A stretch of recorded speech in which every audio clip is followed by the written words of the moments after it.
Okay, so having done lab number one, we will go through our multi-cloud network architecture. So the reality is that multi-cloud networking is a must, and some of the reasons. So these are some stats from Gartner, is that by 2025, 35% of companies that use multiple public clouds will use a single network stack, which is a tenfold increase over May 2021. Forrester says multi-cloud is hard, but single cloud failures make it necessary for enterprises. Aviatrix believes that, multi-cloud is not a question of if, it's a question of when. Again, there are a few reasons, or there are basically two reasons why customers would adopt multi-cloud. The first reason is that multiple business owners, multiple stakeholders, multiple folks that are within, multiple folks that are within the organization, they take decisions that favor one cloud over another. For instance, maybe you are running a Kubernetes project, and we all know that, for example, Google is the founder of Kubernetes. So it might make a lot of sense to maybe use Google or favor Google because of so and so features. Maybe you're talking about AI, ML, and you might have heard the news that Microsoft invested heavily in OpenAI, and you want to run any AI, ML workloads on Azure. Maybe you're having a lot of blob and file storage, and S3 is, I would say, the most famous in that regards. So you end up in 3 different clouds. And then, and just like when you were in data center, customer would have to choose the best server, the best SAN storage, the best network switch, the best SAN switch, the best compute. All of these, they are the same, but now we are talking about, hey, I want to do IoT, which cloud is the best? Okay, so, and then what will happen is in a few months or in a year or so, customers will realize, hey, I have different siloed islands that I need to connect. I need to manage this network. I need to be able to operate, to secure. And obviously it becomes harder when in the multi-cloud reality. The other reason that I mentioned is it's an insurance policy, right? So everything can fail, right? No matter who built it, no matter how good it is, anything is subject to failure, especially in the IT world. Thus, customers go and put workloads in multiple public clouds for the in case, to be able to deal with failures. Basically, if one of these public clouds has a major failure, you're not putting all your eggs in one basket. The other logical reason also that I see customers do it for is when you are in different clouds, then the different public clouds will actually also compete more to get your attention, to get more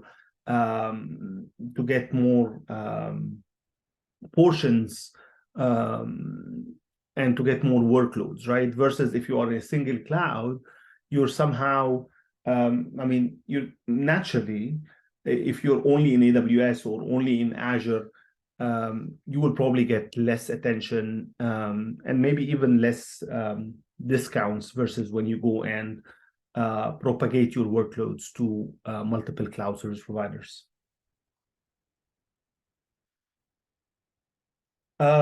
So what's interesting is Gartner has created a market guide for multi-cloud networking software. Again, because of the need, because now we are dispersed, be it for the reasons of the insurance policy, or be it for customer choosing the best workloads, or be it even for putting pressure in terms of getting the best discounts. regardless of the reason, the reality is the dispersion of workloads.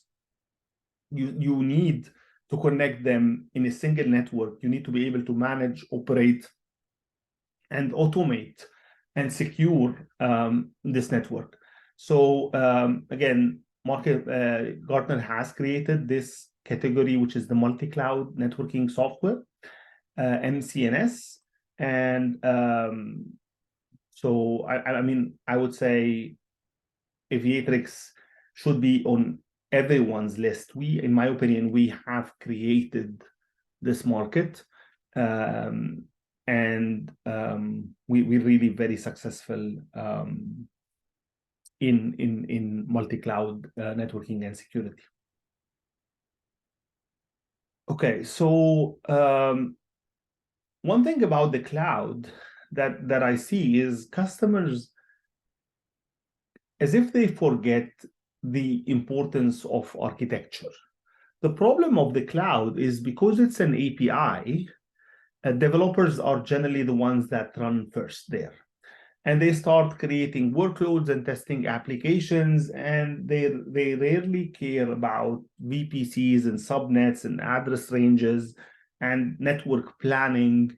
And I mean, all of really this architectural aspects. How are we going to connect? What is the best place to get our direct connects? I mean, they don't generally think architecturally just because being developers really.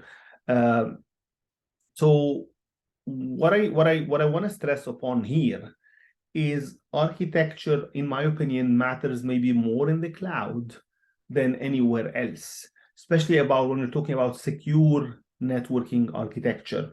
Because the cloud is very dispersed and because it's very easy to spin up workloads, in my opinion, this even emphasizes the need for a solid networking and security architecture.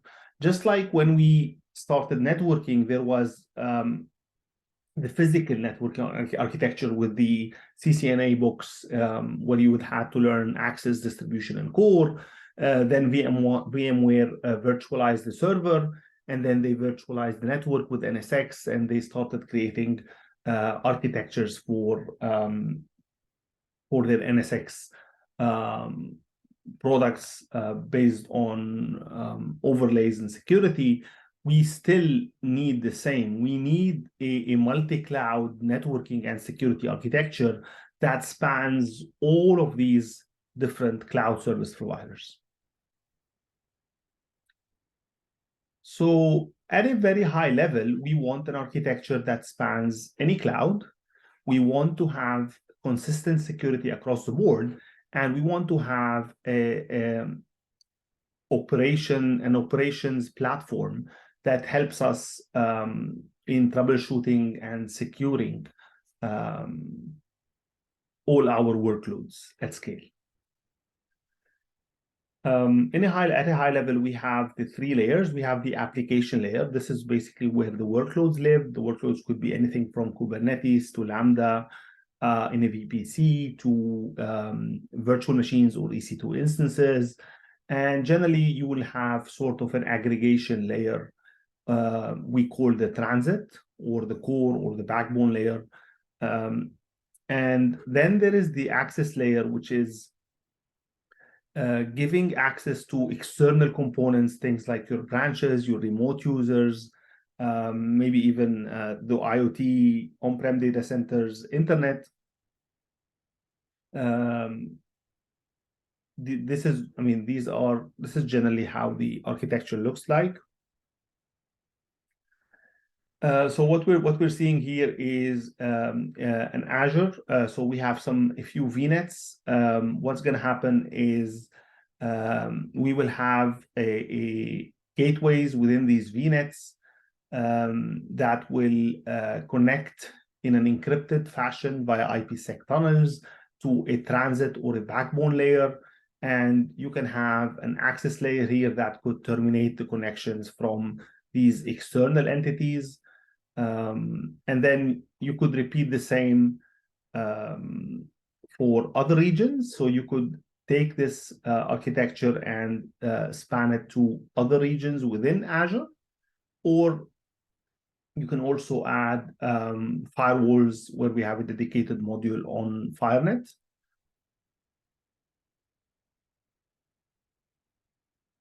As I mentioned, operations is end-to-end across the board. Or what you could do is these could be actually 3 different CSPs, and it does not matter. That's the beauty of this multi-cloud networking architecture, is that it's an architecture that spans across these different clouds. It is very repeatable, and it has a security and operations as key pillars for that architecture.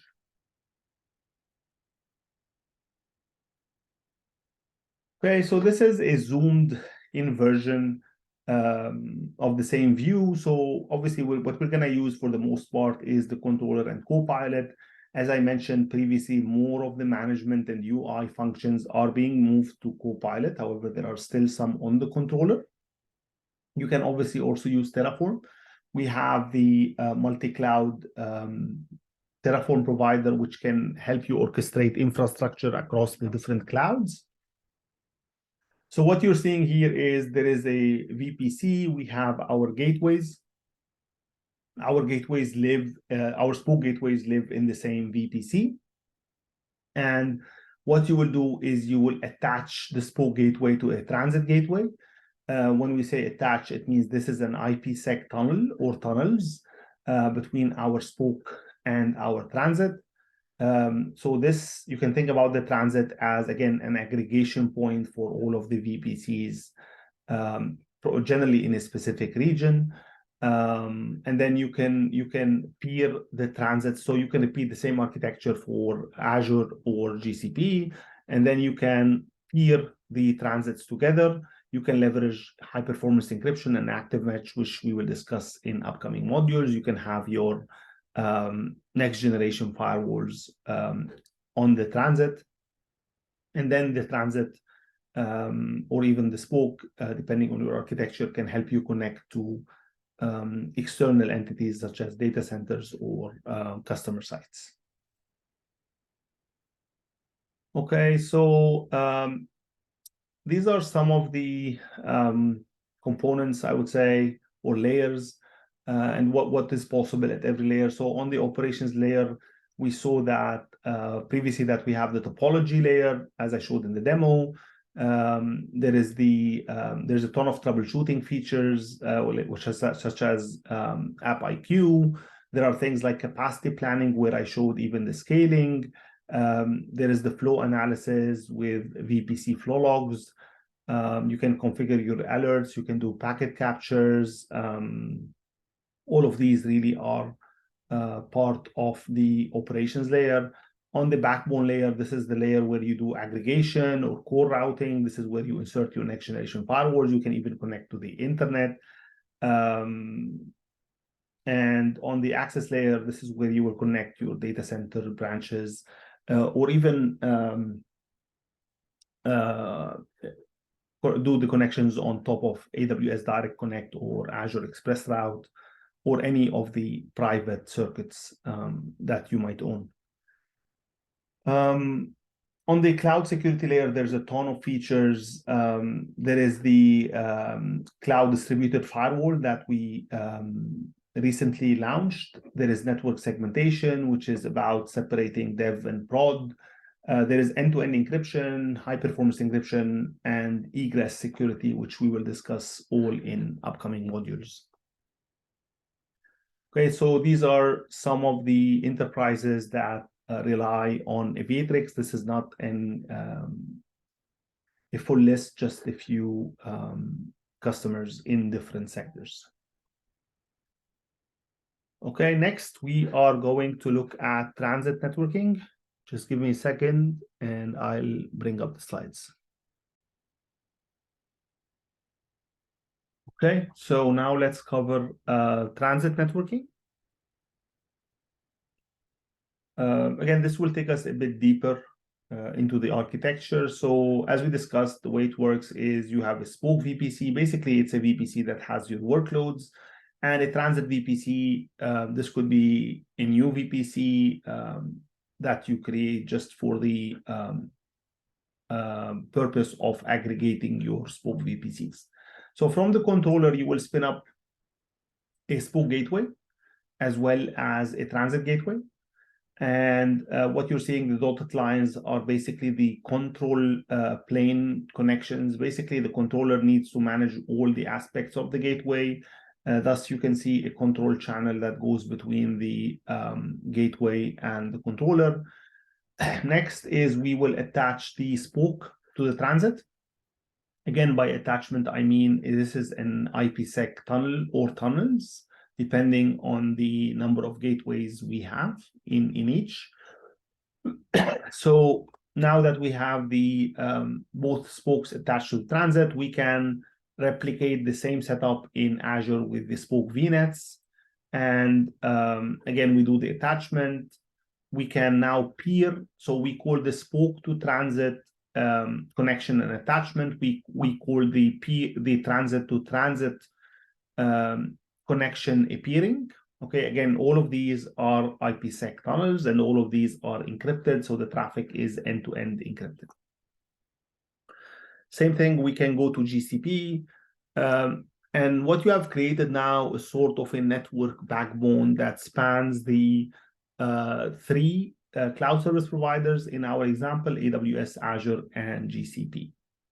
Okay, one thing to note is generally for most purposes, you will have a full mesh between the transits, because the transit peering itself is not actually transitive. What I mean by this is that if you do not configure a peering between, let's call this one, let me call this A, just transit A, and let me call this transit C, and this one, let's say, is B. So if you have A to B, B to C, you will not have the A will not have C's routes and C will not have A's route, because B by default is not going to propagate the routes learned from C into A and vice versa. So what we see most commonly is you will have a full mesh. So you will configure the peering between A and C, and this way everybody has reachability to everyone. Again, the reason this is generally very logical in cloud is assume that this one is in, assume that this one is in, for example, in EU. Let's say this one is in EU. Again, I'm not going to go to the specific region. And this one is in APAC. And this one is in the US. Okay, again, I could go and get the exact region names, but I think the idea still holds true. So you don't want really to go, if you don't have the peering, again, I'm assuming that if you don't have the peering, you do not want to go, if you want to go between EU and the US, you don't want to go through APAC, okay, because the latency is going to get very, very high, right? In the cloud, specifically between the regions, you want to try to take the path with the lowest latency, okay, which is generally the direct path between the two, okay? Thus, again, what we see in 90% of the cases is A to B, B to C, and A to C in a full mesh peering. Okay, there is a mode which is called multi-tier transit. So multi-tier transit is a setting that you can enable on the transit, okay? You call it, let me just try to write it down somewhere. So you can enable it on the transit. It's called multi-tier transit, MTT. And what MTT can do, it can basically cause this relaying behavior. So if you don't have a peering between A and C, and if you have configured if you have configured B as a multi-tier transit, again, it's a setting on a per transit basis. What B will do now is it will relay the routes from A into C and from C into B. Sorry, from C into A. Okay, so I mean, the only thing that you need to realize is this is not a route reflector. This is in the data plane, which means now that A has the routes, the next hop for the routes, the C routes, is not actually C, but B. So the traffic will have to go through B in this direction, in this scenario, to get to C. Okay, so this is a setting, again, called multi-tier transit. Okay, let me try.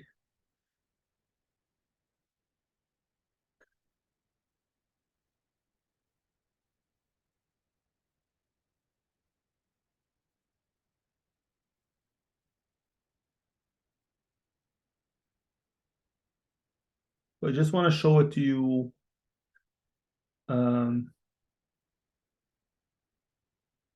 just want to show it to you on the browser. So if you go to the airspace, you look at the gateways, again, under the transit gateways, if you choose, let's say the AWS, any of the transits, by the way, it doesn't matter, you will find under general, a setting called multi-tier transit or MTT. So this, if you click on it, it will explain what multi-tier transit is. But then all what you need to do is to enable it on that specific transit gateway. Okay, so now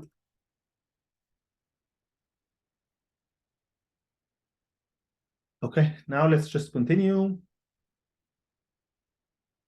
So in a greenfield deployment, okay, when you go and create a VPC, this is something that that we actually did in the previous architecture, right? In the previous in lab number 1.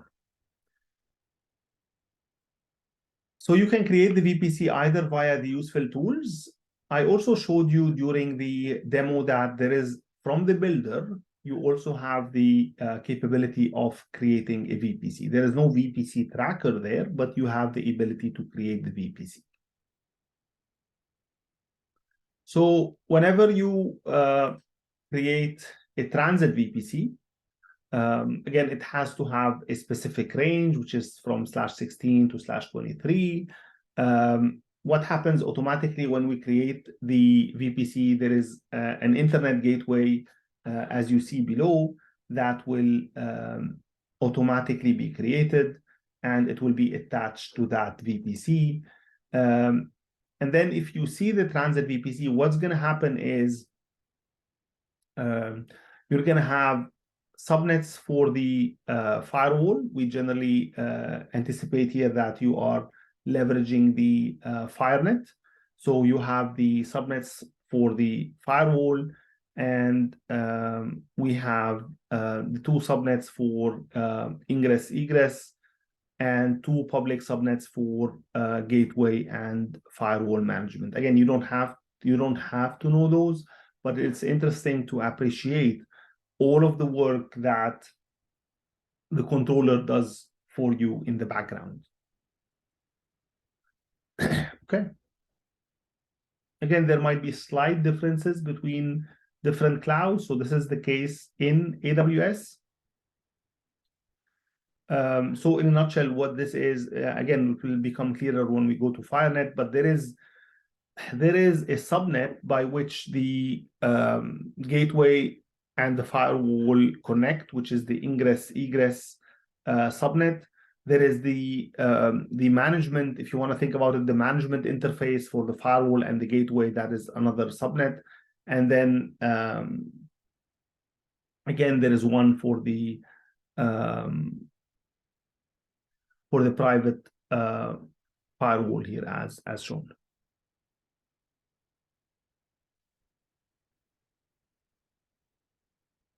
Okay, so in terms of the routing tables, there are 2 routing tables that will be created. one for the public subnets and one for the private subnets. So each one, because we have 8 subnets in total, each one of these routing tables will have 4 subnets that is allocated to it. Okay, again, not something to memorize, but something you can navigate through when you create those in the lab. On the Spoke VPC, you can see that the range is slightly different. Again, we create the internet gateway with the same name of the VPC. That does not change.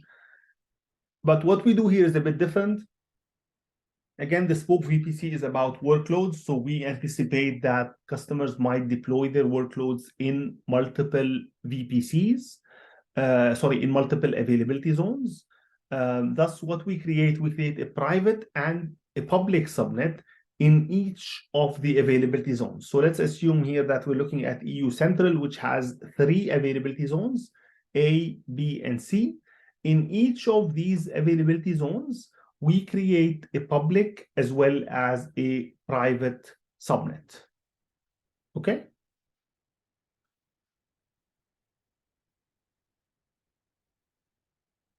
So again, we have to manage also the route table. So there is a public route table per each availability zone. So what's obviously in the public route table, what's going to happen is you're going to see the default that goes to the internet gateway. The private route table will not have a route to the internet. Okay. The reason we create multiple route tables, obviously it will become clearer as we go along, but the idea is that if you have, this is an availability zone, and this is another availability zone, and this is a third availability zone, okay? You might want to have, again, in the Spoke gateways, if you remember, we discussed that we can have up to 15 Spoke gateways in a VPC. So if you have a gateway here, and a gateway here, and a gateway here, okay? Again, these are mapped to 3 different AZs.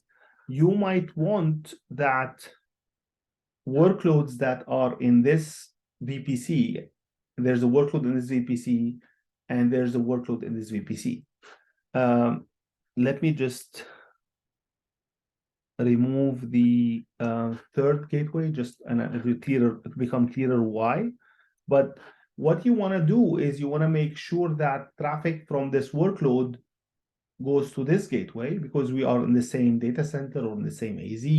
Traffic from the other workload hits the other gateway. Again, this is all done via the route tables, okay? And this is why we create different route tables for these different availability zones, okay? And the third one maybe does not have a gateway, so you might want, the controller will pin it basically to one of the other 2 gateways.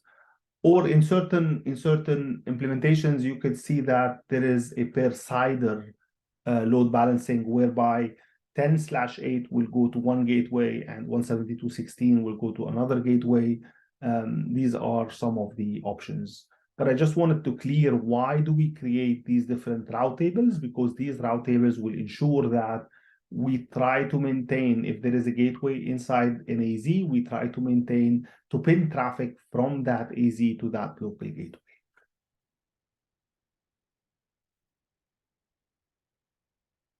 Okay,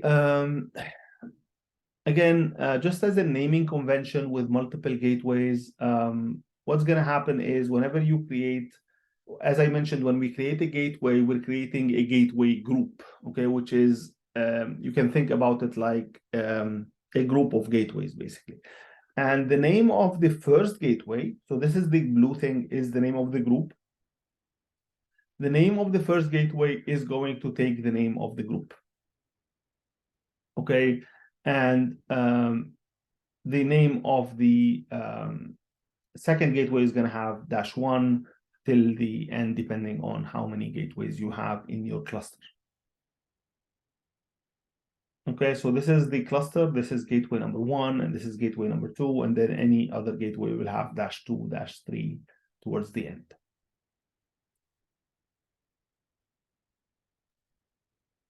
So now when we do the transit gateway, this is just showing you the deployment. Again, I've showed part of it when I was doing the demo, but just to recap. So we're creating a gateway. Again, this is the gateway group. You say, I want it in AWS. You decide on the range. You decide on which region. This is where here down is, this is what is creating gateway number 1, which is the main gateway, and this is what is creating gateway number 2. So the main gateway is going to be the one that does not have a dash. The next gateway is going to have the /.96. At the time of this recording, we can do 2 transit gateways. Okay. One more note to mention that I think I've touched on it before, that there is always a backup peering or a backup link that exists between the 2 gateways.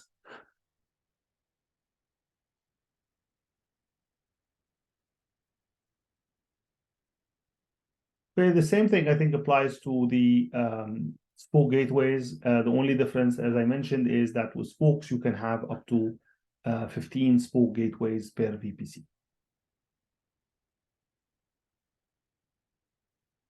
The attachment is whenever you, this is for example a spoke, okay, and what you're doing, the attachment to the transit gateway is what will bring up the tunnels between those spoke gateways and the transit gateways.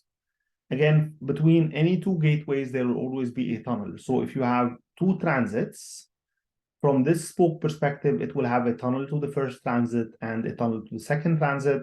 Similarly, for the other spoke, it will have a tunnel to the first transit and a tunnel to the other transit. So you'll have 4 tunnels in total from these 2 spoke gateways going to the 2 transit gateways. The backup peerings, as I mentioned, will always be there for the spoke and for the transit. These are automatically created. They have nothing to do with the attachment of the spokes. So this is interesting because this explains how routing is being managed. So as soon as the controller completes the attachment, as soon as this attachment is done, okay, the moment you have the attachment configured, what's going to happen is the controller is going to do an API call into, in this example, AWS, but this applies to all the other CSPs, and it will program the 3 RFC 1918 routes. What I mean is the 10/8, the 172.16/12, and the 192.168/16 is going to program these 3 routes to point towards this ENI. This ENI is basically the network interface of the spoke gateway. So what we're basically doing is we are, the first thing I want to clear is there is a VPC router. There's an implicit VPC router. Let me just try to make this a bit clearer. So there is an implicit VPC router inside the VPC. I just put it on the side because we already have the gateway. So this is an implicit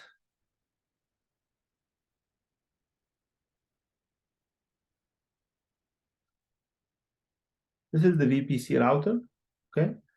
Again, and what's very important to realize is whenever you are putting your workloads, the gateway of your workloads is not our spoke gateway. It's actually this VPC router. And what we do is we are programming the route tables, which is basically we are programming what this VPC router will do when it receives traffic from these different subnets. Okay, so just to, if you have some background in like in AWS networking, the way it works is you have a workload, right? The workload lives in a subnet. The subnet is mapped to a routing table, which is the thing here on the left. And this is how you can have multiple subnets. So if you have a workload in subnet A, a workload in subnet B, these could have different route tables, which means basically different policies on what they can reach and what they cannot reach. So this VPC router, again, assuming that the workloads here on the left are in subnet A, it will have a route table for that subnet. And what we're doing is we are programming this routing table for that specific subnet to have the RFC19 addresses. So assuming traffic wants to go to 10 dot anything, what the VPC router will do is will send the traffic to our spoke gateway. This is a very important point to understand, and this shows the role of the controller is that we're not only spinning up and managing these gateways, because remember there is a first hop router, which is the VPC router in our case, and that is being managed via the controller by programming the 3 RFC 1918 routes in the VPC, in the implicit VPC routers routing table, and we make sure we pin that traffic or we send that traffic towards the spoke gateways. Okay, we do the same for both the public and the private subnets, because here what we're concerned with is east-west traffic, or even traffic that might want to go towards on-prem. Okay, so the moment you do this attachment, this routing manipulation will happen. And there are ways, if you have other address ranges, or if you're using maybe the 164 range, or even public ranges just by mistake, there are different ways by which we can program these routes into the routing tables.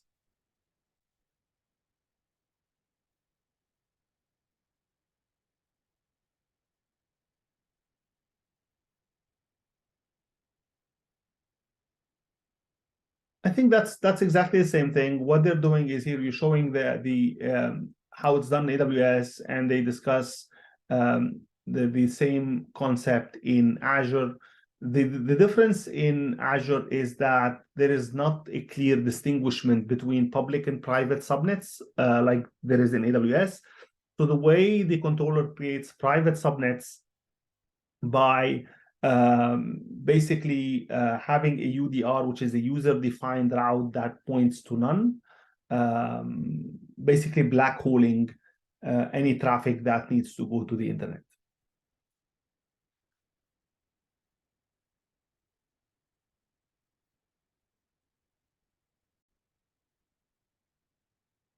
So what we're seeing here is we have the AWS setup on the left, the Azure setup on the right. We discussed the attachment. Now we're discussing the last piece of this MCNA architecture, which is peering the transit in AWS to the transit in Azure.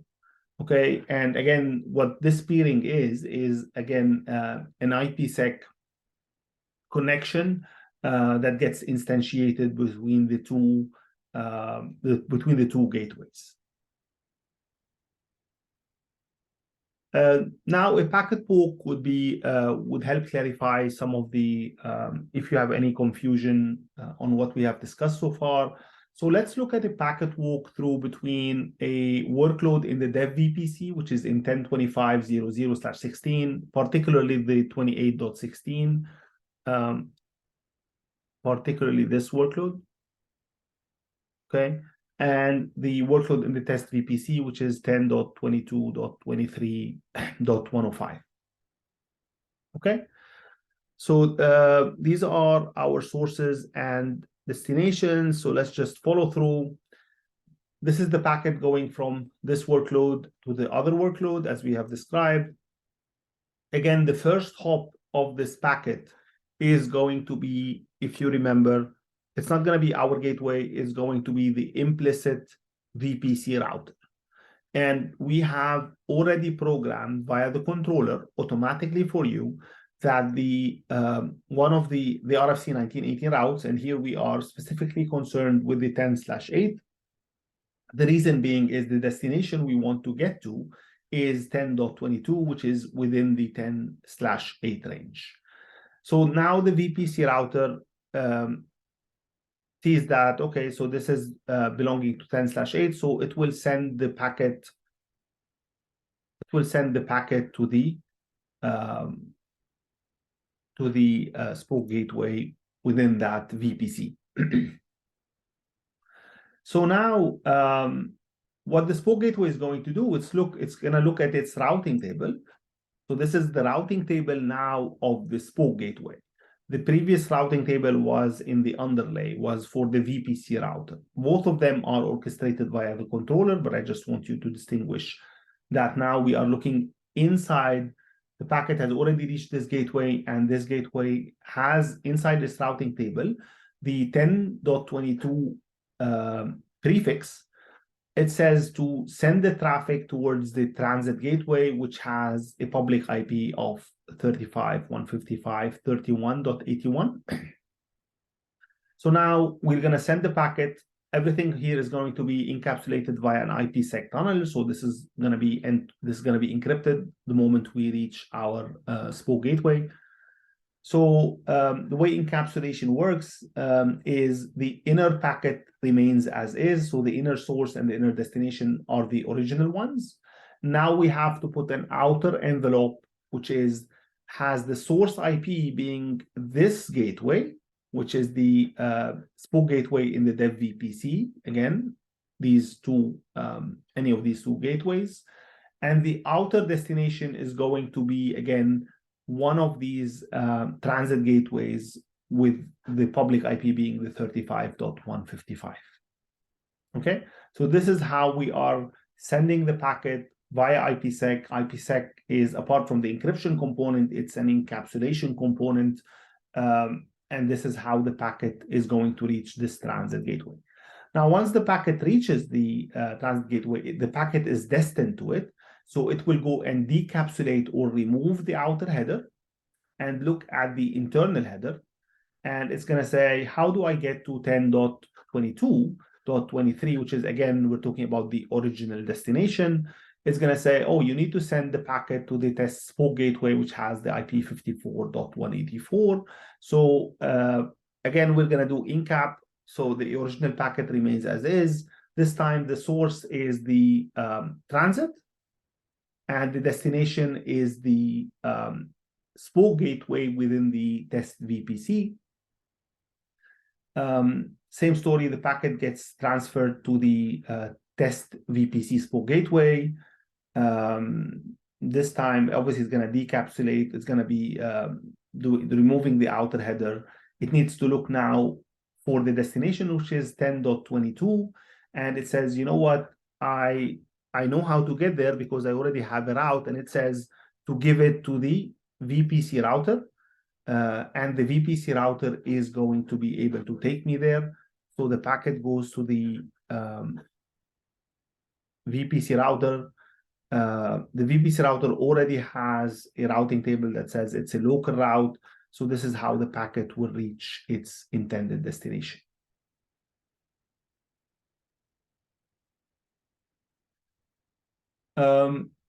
So another possible use case is if you have any sort of a private circuit, which could be, in this example, it's Azure, so it's ExpressRoute. If you have a direct connect or ExpressRoute or anything of that nature, you could use this connection not only to get to one of the public clouds, but the moment you touch one of these backbone or transit routers, you can navigate to any public cloud or any region that this transit has access to. So what we're doing in this setup is we have a setup that has both Azure and AWS. You already have procured a private connection, which is an ExpressRoute between your on-prem and Azure. So you could use this connection not only to get to Azure, but also to get to workloads in AWS. Obviously, assuming that the latency between AWS and Azure is acceptable for your workloads. So this is specifically for migrations. If you have this is in AWS only. So if you have a an AWS setup that has multiple VPCs that are connected to an AWS TGW. Again, this is not Aviatrix, this is the AWS TGW, which again connects to the to on-prem or to an office building. So what you could do as a start, you could start by just deploying the controller and Copilot. Remember, these are the only two ways by which you would interact with the solution. So you can create a management VPC as a best practice where there are no gateways, and get your controller and Copilot set up. The next piece is to create the transit gateways. Again, this will not affect anything because generally you can create them in a separate VPC, and they will basically be not, there will be no effect of any on any of your workloads so far. So you can establish a back-to-back connection between the transit gateway and the TGW. There are multiple ways to do this, but you can, for example, do things like IPsec, or you can even do, using the connect attachment, you can do BGP over GRE. So you can connect via GRE to the TGW. The TGW, you can connect it to our Aviatrix transit gateways, and then you can run a routing protocol on top of this connection. Again, so far, your workloads, nothing has been affected. The next piece would be to deploy the spoke gateways within the within your workload VPCs, which are the 3 VPCs that you see on top. One thing to mention is that even when you create the spoke gateways, there is no effect for the routing tables, because you're still having your routing tables point to the AWS TGW. If you recall that only when we do the attachment between the spoke and the transit, only when this attachment is done, this is where the routing will actually be adjusted.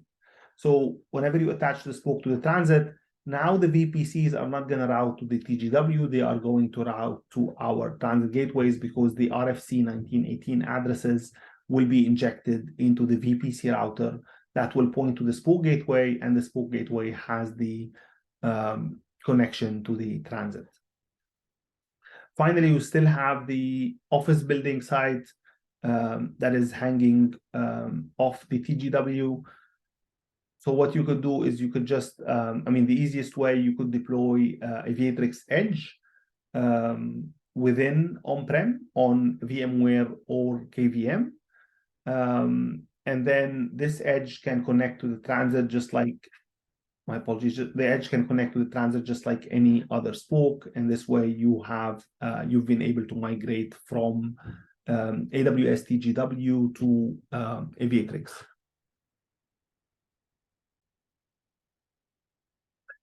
Okay, so coming back to multi-tier transit, this is something that I've explained previously. So what we usually see is that customers in the multi-cloud world generally peer the transits in a full mesh manner from A to B, B to C, and A to C.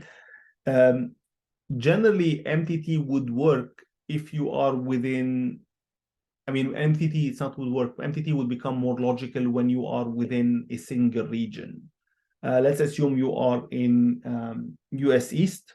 Again, the latencies between the different cloud providers within a region might still make sense for your workloads. And thus, maybe you have procured a pair of firewalls, and you want all the traffic between the GCP, AWS, and OCI, any traffic between them, to pass through this central point. So you can not configure peering between GCP, AWS, and OCI, but just peer them with this central location. Okay, so this central location here becomes, think about it like another hub for your transit. So just like your spokes have a hub that is the transit, the transits will not be linked to each other. However, they will be linked to this central location, which is, again, just a transit, but it has multi-tier transit enabled. Okay, and maybe because you want to get the traffic through a pair of next generation firewalls. I just wanted to include this just to explain how MTT actually works. And I'll make it very simple. The statement on top might not be the easiest to understand, but if you have, let's focus on A, right? Forget that MB is an MTT, C is an MTT. Let's focus just from A's perspective, okay? So the way A is a transit gateway that has MTT enabled. And you have B and C. Again, it will not make any difference if B and C are MTT or not. So let's just focus on A. So A has a peering to B and A has a peering to C. Because A knows, and because the controller actually knows, that B and C are already peered.